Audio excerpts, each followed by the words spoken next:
우리 앞으로 일주일 동안 생명의 삶 본문에 의해서 디모데후서를 묵상하게 될 텐데요.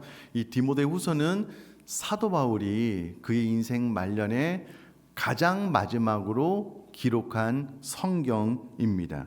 사도 바울은 제1차 로마 투어 AD 61년부터 63년 그 기간을 지내면서 그가 순교할지도 모르겠다라는 생각이 있었지만, 그러나 하나님의 은혜로 석방되고 난 이후에 성경에 정확하게 기록되어 있지는 않지만은요, 제4차 선교 여행 AD 67년경까지 선교 여행을 하고 제2차로 67년경에 로마에 수감되어서요 AD 68년경에 순교한 것으로 전해지고 있습니다.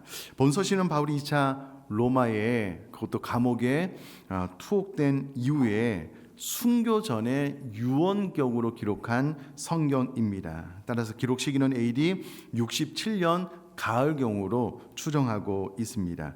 이 바울서신은 사도 바울이 믿음의 아들이자 믿음의 동역자인 디모데가 에베소에서 목회를 하고 있는데요, 그 믿음의 아들 디모데에게 유언격으로 쓰진 성경이고요. 이 내용은 복음 사역자의 바른 자세를 교훈할 뿐만 아니라 복음의 사수와 전파를 위한 바울의 유언적인 교훈이 담겨져 있습니다. 이때 당시의 시대적인 배경을 좀 잠깐만 살펴보면, 디모데후서의 기록 배경은 AD 67년경이다라고 말씀을 드리는데요, 이때는 AD 64년경에 발생한 로마의 대화재를 아무 상관도 없는 기독교인이 이 화재를 저질렀다라고 네로 황제가 덮어 씌우고 난 이후에 본격적인 그리스도를 향한 박해가 시작되고 난 이후에 써진 성경입니다. 그러니 AD 64년경에 로마로부터 박해가 시작되어 확산되었는데, 초기에는 로마 안에 국한되었지만 곧 로마가 다스리는 모든 나라로 박해가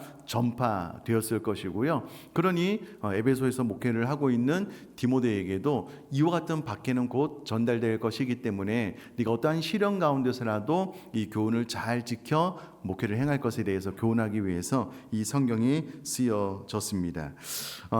이 성경을 통해서 우리가 큰 은혜와 감동을 받는 것은 디모데후서 4장 7절에 나는 선한 싸움을 싸우고 나의 달려갈 길을 마치고 믿음을 지켰다 라는 사도 바울의 전 생애를 회고하며 그가 믿음으로 승리한 것을 삶으로 믿음의 아들 디모데에게 간증하면서 교훈을 전해주는 성경이니, 이 성경 자체가 우리에게 사도 바울의 삶으로 말한, 삶으로 교훈하고 있는 너무나도 귀한 교훈이 전달되기에 우리에게도 큰 은혜를 전달해주는 성경입니다. 자, 이제 본문 말씀을 통해서 우리에게 주시는 교훈을 하나하나 살펴보도록 할 텐데요, 사도 바울이 이 짧은 한 구절 안에 다양한 메시지를 정말 큰 무게를 가지고 전달을 해주고 있어서 그것을 좀 세밀하게 한 구절 한 구절 살펴보도록 하겠습니다. 제가 구절 말씀을 다시 한번 읽어볼게요.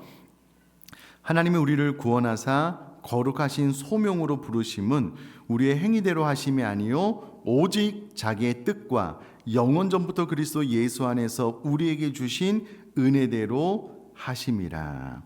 아멘. 그럼 이 구절 한 절에서요, 하나님께서 우리를 구원하시고 우리에게 소명을 주신다라고 했을 때에 그 근거가 절대 우리들의 행위로부터 출발한 것이 아니다. 그것은 하나님의 은혜, 하나님의 뜻에 근거하여 우리에게 구원과 소명이 주어졌다 라고 설명을 해주고 있습니다. 특별히 여기서 우리를 구원했다라는 말의 의미는 죄로 인한 영원한 죽음으로부터 우리에게 영생을 얻게 하는 구원을 우리에게 허락해 주셨다라는 것이고요. 그러면 왜 이와 같은 구원과 소명을 우리에게 주셨는가라고 했을 때에 그것은 거룩하신 소명으로 부르심이라는 말을 통해서 예수 그리스도를 닮아가는 성화를 이루기 위해서 우리를 구원해 주셨고, 이것이 우리를 향한 구원의 결과 목표이다 라고 이 짧은 구절을 통해서, 원어를 통해서 우리가 설명을 해주고 있습니다. 자, 그렇다면 가장 먼저 이런 질문이 중요한 것 같아요. 나는 지금 그리스도를 닮아가는, 그리스도의 장성한 분량의 충만한 곳까지 이르는 성화의 삶을 살아가고 있는가? 아니면 어느 순간 믿음의 성장, 예수님 닮아가는 것이 멈춰져 있는가? 그리고 내 마음은 굳어져 가고 있는가? 이 부분에 대한 질문이 중요할 것 같습니다. 왜냐하면 하나님께서 우리를 구원해 주신 목적 자체가 우리가 거룩한 예수님 닮아가는 그리스도의 장상분량에 충만한 곳까지 자라나는 성화로의 부르심인데, 우리가 이 성화로의 부르심의 믿음의 길을 가다가 어느 순간 멈춰 있는 거예요.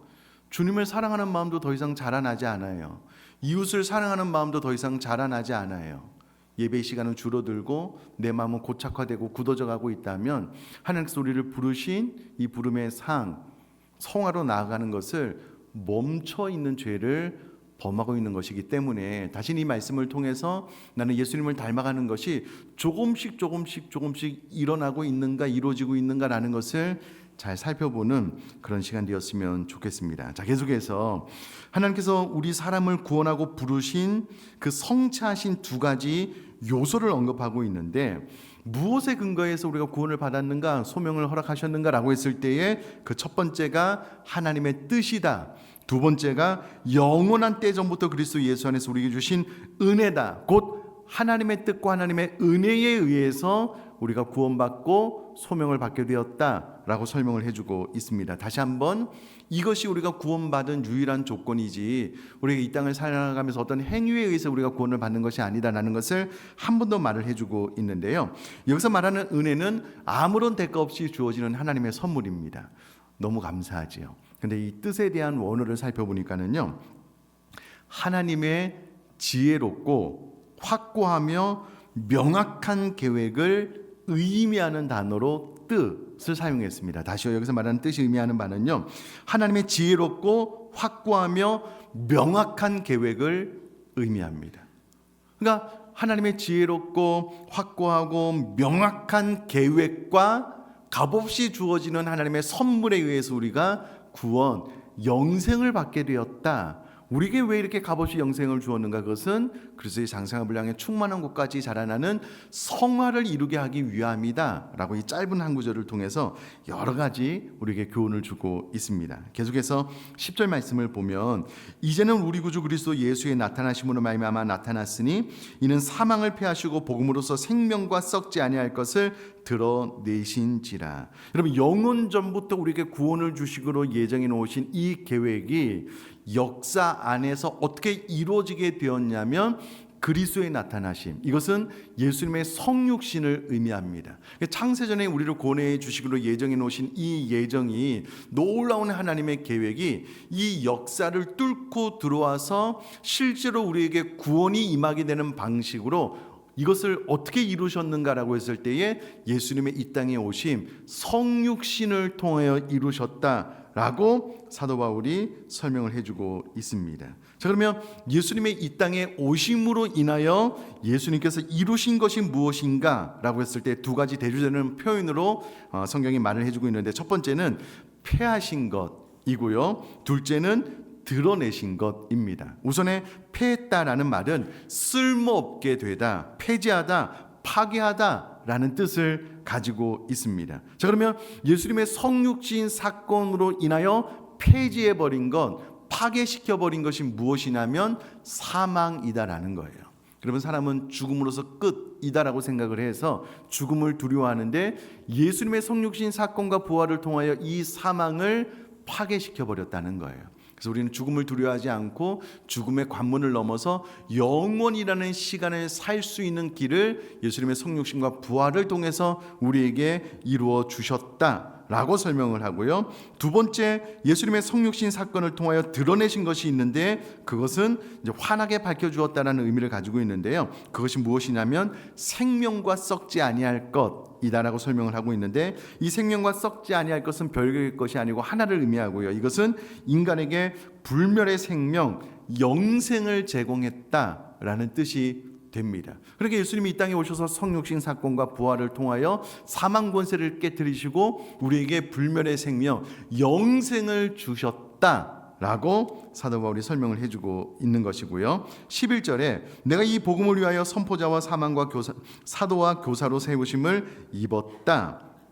이와 같은 복음을 위하여 하나님께서 나에게 사도, 교사, 또 선포자로서 나에게 직분을 허락해 주셨다라고 설명을 하고요. 12절에 이로 말미암아 내가 또 이 고난을 받되 부끄러워하지 아니함은 내가 믿는 자를 내가 알고 또한 내가 의탁한 것을 그날까지 그가 능히 지키실 줄을 확신함이라라는 말을 통해서요.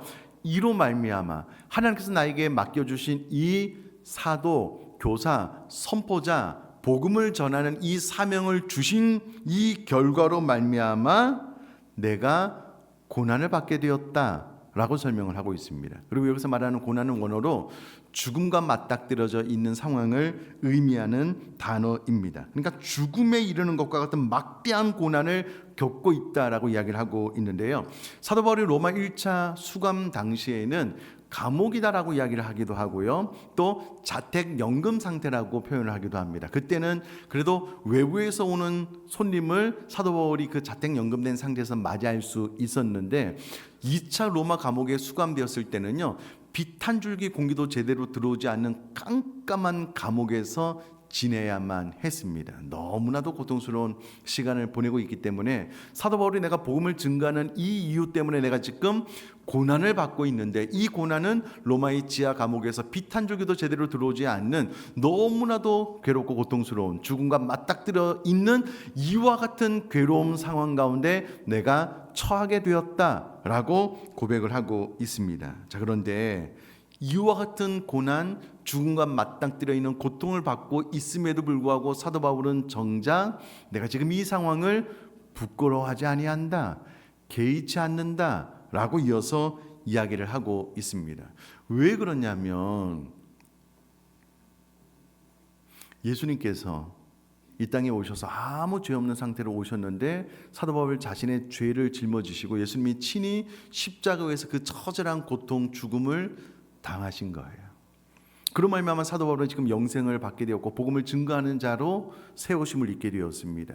그래서 이 복음을 증거하다가 자기 자신도 예수님처럼 이 고난 가운데 놓이게 되었는데 빛 한 족이 제대로 들어오지 않는 이 지하 감옥에 갇혀 죽음과 맞닥뜨려지게 되었는데 내가 예수님을 생각을 해보니 이것은 부끄러운 것이 아니라는 거예요. 이것은 전혀 내가 개의치 아니할 만한 고난이다, 고통이다 라고 설명을 해주고 있습니다. 자, 그런데 놀라운 것은 내가 이와 같은 죽음에 맞닥뜨려 있는 이 고통, 고난을 전혀 개의치 않고 이겨나갈 수 있는 이유가 무엇이냐라고 했을 때에 그 첫 번째는 내가 믿는 자를 내가 알고 있기 때문이다 라고 설명을 하고 있습니다. 여러분 여기서 내가 안다라는 말은 원어로 오이다라는 단어가 쓰여지게 되었는데요. 사도 바울이 과거로부터 계속해서 지금 하나님에 대한 지식을 체험을 통하여 축적해 놓은 것, 쌓고 쌓아 놓은 것, 그것으로 인하여 내가 믿는 자를 내가 알기 때문에 내가 이 죽음과 맞닥뜨려 있는 이 고난에 대해서 부끄러워하지도 않고 개의치도 않는다 라고 설명을 하고 있습니다. 이 지식은 어떤 지식이냐? 그것은 자신이 믿고 있는 믿음의 대상이 어떤 분인지 알고 있는 지식이다 라고 설명을 해오고 있습니다. 또 내가 믿는 자를 직역을 하면 내가 믿어오고 있는 자인데요. 바울은 하나님의 전능하심, 하나님께서 자신의 삶 가운데 가장 선한 것을 주시고 또 하나님께서 자기 아들도 아끼지 아니하시고 자기 자신을 위하여 내어주셨기 때문에 내 자신도 하나님을 위하여 내어주는 것, 그것은 나에게 기쁜 일이다 라는 그 지식 가운데 신앙생활을 하게 되므로 지금 이와 같은 고난을 당하고 있지만 부끄러움도 개의치 않고 있다라고 간증을 하고 설명을 하고 있는 것입니다. 두 번째 질문입니다. 사랑하는 성도님들, 우리 성도님들이 믿고 있는 그 하나님을 잘 알고 계시죠? 그럼 믿고 있는 하나님을 잘 알고 계십니까? 결국은 아는 만큼, 하나님을 아는 만큼 지금 내 삶에 당면한 고난의 문제를 이겨나가고 극복해 나갈 수 있는 것 같아요. 자, 지금 사도 바울은 고난이라고 표현을 했지만 로마 지하 감옥에서 빛 한 줄기 들어오지 않는 어려운 상황에서 죽음과 맞닥뜨려져 있는 거예요. 그런데 부끄럽지도 않고 이 죽음이 전혀 자신에게 위협이 되지 못하는 거예요. 개의치 않는 거예요. 왜 그러냐면 본인이 믿는 자를 사도 바울이 너무나도 잘 알고 있기 때문이다라고 고백을 하는 거예요. 여러분, 이것을 뒤집어서 이야기를 하면, 그럼 우리가 하나님에 대해서 제대로 알지 못하고 하나님을 향한 정확한 지식이 없잖아요. 그럼 우리의 삶에 나도 이해가 되지 않는 어떤 고난과 딱 맞닥뜨리게 되잖아요. 바로 좌절합니다. 바로 낙심합니다. 하나님을 아는 지식이 짧기 때문에 하나님을 아는 지식이 나로 하여금 이 죽음과 맞닥뜨려져 있는 고난을 극복해 나갈 수 있게 하는 힘으로 나에게 작용을 못해요. 하나님을 모르거든요. 하나님을 모르기 때문에 신뢰하지도 않거든요. 그러니 하나님보다 지금 내 삶에 당면한 이 고난이 훨씬 더 크게 보이는 거예요. 그러니까 감당할 수 없는 거예요. 하나님 앞에 왜 나에게 이런 질병을 주시냐고, 왜 나에게 이런 고난을 주시냐고, 왜 우리 집안에 이런 일이 발생해야 되냐고, 이렇게 되는 것 아니겠습니까? 그러나 사도 바울은 지금 이 로마의 지하 감옥에서 비탄주의에 들어오지 않는 이 중국과 맞닥뜨려지는 이 상황 가운데 내가 믿고 있는 하나님을 나는 너무나도 잘 알고 있어. 그래서 이 고난이 나에게 전혀 위협이 되지 않아, 나는 개의치 않아, 부끄러워하지도 않아, 이렇게 고백을 하고 있거든요. 그러면 중요한 질문은 이것이잖아요. 나는 내가 믿고 있는 하나님을 얼마나 잘 알고 있는가?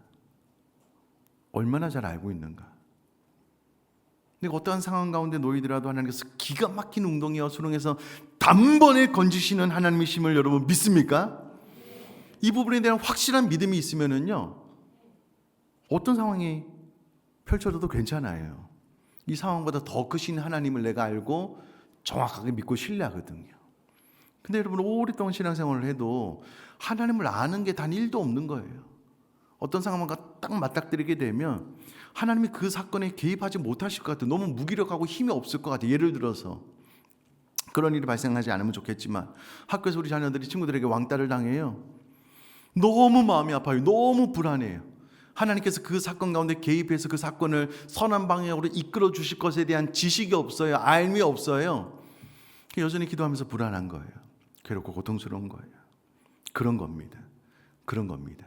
그러니 우리가 신앙생활을 하는 가운데 내가 믿고 있는 하나님을 나는 얼마나 정확하게 알고 있는가, 이것이 중요하다는 것을 이 짧은 구절을 통해서 알 수 있다라는 겁니다. 사랑하는 성도님들, 평생을 살아가는 동안에 우리가 내가 믿고 있는 하나님을 정확하게 경험과 체험을 통해서 아는 이 알미 쌓여지고 축적되어서 부인할 수 없는 신뢰까지 나아갈 수 있게 되기를 주님의 이름으로 축복합니다. 암만 입으로 아멘을 해봐도요, 사건으로 돌아가서 상황으로 돌아가서 주님을 향한 지식이 나에게 없고 짧으면은요, 이 상황을 이겨나갈 수 없어요. 극복해 나갈 수 없어요. 금방 불안이 내 마음을 덮어버리게 돼요. 잠식됩니다. 도저히 이겨나갈 수 없어요. 그러니 이 말씀을 통해서 나 이 신앙생활을 통해서 계속해서 주님을 알아가는 이 알미 체험으로 축적되어질 수 있도록, 쌓여질 수 있도록. 그래서 우리도 어떤 고난을 딱 만났을 때, 나는 내가 믿고 있는 하나님을 알아. 이 사건보다 더 크고 놀라우신 하나님을 내가 분명히 알아. 그렇게 여러분 그 어려움을 극복해 나가고 이겨나갈 수 있게 되기를 주님의 이름으로 축복합니다. 또 하나, 사도 바울이 이 고난을 부끄러워하지 않고 개의치 않은 것은 바울이 확신이 있었기 때문이다 라고 고백을 합니다. 그것은 내가 의탁한 것은 그날까지 그가 능히 지키실 줄을 확신한다. 여기서 말하는 확신하는 철저한 신뢰를 의미합니다. 자, 그렇다면 사도 바울이 언급한 것은 무엇이냐, 나의 의탁한 것 그것은 무엇이냐 라고 했을 때에 그것은 내가 하나님께로부터 부여받은 복음이다 라고 해석이 가능하고, 또 하나는 그 하나님 앞에 의탁한 자신의 믿음이다 라고 해석하는 것도 가능합니다. 그러니 사도 바울이 확신하는 것이 무엇이냐면, 나의 의탁한 것, 하나님께서 나에게 이 복음 증거하는 자로 맡겨주신 이 복음과 내가 지금 하나님을 향하여 가지고 있는 이 신뢰의 믿음을 그리스도의 재림하실 그때까지 하나님께서 넉넉하게 지켜내시리라는 것에 대한 확신이 있기 때문에 나는 이 고난을 개의치 않는다, 부끄러워하지 않는다, 이렇게 고백을 하고 있다라는 것입니다. 그렇다면 여러분, 하나님께서 우리에게 부탁하신 복음도, 내 안에 있는 믿음도 주님께서 다시 오시는 그날까지 하나님께서 모든 상황 가운데 지키셔서 넉넉하게 이겨나가게 하실 것에 대한 신뢰가 있으십니까? 그럼 아멘이셔요? 그럼 이 신뢰가 아멘을 해도 부족하면 이 아멘이 힘이 없어요. 여러분, 그날까지 우리 믿음을 지키실 것을 확신하십니까? 그러면 확신이 있으면 아멘 이렇게 될 거잖아요. 아멘 하고 난 다음에 눈치를 봐야 돼요. 다른 사람은 어떤지 나는 잘 모르겠는데, 그러면 아멘은 왜 이렇게 힘이 없어요? 왜 이렇게 자신이 없습니까? 그럼 사도 바울은 지금 죽음과 맞닥뜨려 있는 상황 가운데 내가 의탁한 것을 그날까지 그가 능히 지키실 것을 나는 확신한다. 확신은 철저한 신뢰를 의미한다. 어떠한 경우에라도 나는 하나님께서 나에게 맡겨주신 이 복음과 내가 하나님을 향하여 가지고 있는 이 믿음을 지키실 것을 나는 신뢰한다 라고 그의 믿음의 아들 디모데에게 권면을 해주고 있는 거예요. 여러분, 어느 날 사도 바울이 믿음의 아들 디모데에게 이와 같은 것을 권면해주고 있으니 여러분들이 진짜 육신의 아들, 딸들에게 야, 나는 하나님께서 내가 가지고 있는 이 믿음을 주님께서 다시 오실 그날까지 확실하게 지켜주실 것을 나는 믿어 라고 자녀들에게 사도 바울처럼 간증한다라고 한번 생각을 해보셔요. 어떤 눈동자로 간증하겠습니까? 어떤 확신으로 간증하겠어요? 이렇게 한번 생각을 해보자고요. 갑자기 생각이 난데요. 여러분들이 자녀가 지금 여러분들의 눈을 똑바로 보고 있어요. 여러분들의 동공을 똑바로 보고 있어요. 우리가 이제 간증을 하는 거예요. 나는 이 믿음을 주님 오시는 그날까지 확실히 이루실 것은 나는 믿어, 신뢰해. 이게 나의 믿음이야 라고 전달을 해주는 그 현장에 있는 거예요. 여러분, 자꾸 우리들의 시선이 자녀들의 눈을 마주할 수가 없는 거예요. 너무 불꽃 같은 눈으로 보고 있거든요. 나는 내 믿음이 주님 오시는 그날까지 확실히 지켜줄 것을 믿어. 그럼 믿으면 자녀들이 확신할 수 있겠냐고요. 그럼 혹시 그런 분위기의 믿음을 갖고 있지는 않으셔요? 간증을 하기는 해요. 확신을 하기는 해요. 근데 여러분, 사도 바울은 철저한 신뢰를 의미하는 마음으로 지금 간증하고 선포하고 있거든요. 나는 이 믿음이 있어. 근데 나도 내 자신이 어떻게 될지 몰라. 나도 내 자신을 믿을 수가 없어. 그럼 이게 무슨 확실한 믿음입니까? 사도 바울은 그렇게 고백하지 않았습니다. 그의 믿음의 아들 디모데에게 너무나도 분명한 내가 의탁한 것을 그날까지 그가 능히 지키실 줄을 나는 확신한다. 이것이 내 믿음이다 라고 간증하고 전해주고 있다라는 겁니다. 계속해서 13절 14절 너는 그리스도 예수 안에 있는 믿음과 사랑으로서 내게 들은 바 바른 말을 본받아 지키고, 내가 지금까지 했던 이 바른 말을 네가 잘 본받아 반드시 너희 삶 가운데 지켜라. 우리 안에 거하시는 성령으로 말미암아 내게 부탁하는 아름다운 것을 네가 성령의 도우심으로 지켜나가라. 왜냐하면 이 환난과 핍박은 더 극심해질 것이기 때문에 이 어떤 확신이 필요하다. 이렇게 권면을 해주고 있습니다. 자, 그러면 지금까지 말씀을 간단하게 한번 요약 정리를 해볼게요. 우리가 다 들었던 내용입니다. 우리의 구원과 소망이 우리의 행위 때문이 아니라 하나님의 뜻과 은혜 때문이다. 그렇다면 이 놀라운 하나님의 은혜의 사건, 곧 구원의 부르심의 사건은 어떻게 드러났냐면 우리 구주 예수 그리스도의 나타나심, 성육신 사건으로 드러났다. 그러면 예수님께서 이 땅의 역사적인 시간 속에 오셔서 이루신 것이 무엇이냐? 첫째, 사망을 패하신 것이다. 둘째, 생명과 썩지 않을 것을 드러내신 것인데 우리에게 영원 불멸하는 생명을 주신 것이다. 이것이 복음을 통하여 드러났다. 내가 이 복음을 위하여 하나님께서 나에게 선포자, 사도, 교사로 사명을 주셔서 내가 세우심을 입었다. 바로 이 이유 때문에 내가 복음을 증거하는 이 때문에 내가 지금 고난을 받고 있다. 그러나 이 복음이 나에게 전혀 이 복음으로 인한 고난이 내가 부끄러워할 것도 아니고 이 고난이 나에게 위협도 되지 않고 나는 전혀 이 고난을 개의치 않고 있다. 왜 그러냐면 나는 내가 믿고 있는 자를 정확하게 알고 있기 때문이다. 그리고 내가 의탁한 것 복음과 나의 믿음을 그리스도 다시 오실 그날까지 내가 믿고 있는 그 하나님이 정확하게 지켜주실 것을 내가 확신하기 때문이다. 그런 이와 같은 사실을 네가 기억하고 어떤 환난과 핍박 가운데로 내가 가르친 것을 지켜 행하라. 성령의 도우심으로 지켜 행하라. 이렇게 교훈을 해주고 있다라는 겁니다. 자, 그러면 다시 질문 드릴게요. 여러분, 내가 믿는 하나님을 꾸준히 알아나가고 있는가? 첫 번째 질문 앞에 나의 신앙생활이 어제보다 오늘보다 내일 더욱더 주님을 알아감이, 특별히 머리로만 아니고 삶의 체험을 통하여 주님을 알아감이 내 안에 자꾸 축적되는 거예요. 쌓이는 거예요. 그래서 어느 날 나도 사도 바울과 같은 이런 고난을 만날 때에 나는 내가 믿는 하나님을 알아. 내가 하나님 정확하게 알고 있어. 그러면 이 고난이 나에게 전혀 위협이 되지 못해. 여러분 이렇게 고백할 수 있기를 주님의 이름으로 축복합니다. 또 하나는 사도 바울처럼 복음과 나의 믿음을 주님 오시는 그날까지 내가 믿고 있는 하나님이 정확하게 지켜주실 것을 나는 신뢰합니다. 확신합니다. 이 분명한 신앙 고백이 있을 수 있기를 주님의 이름으로 축복합니다.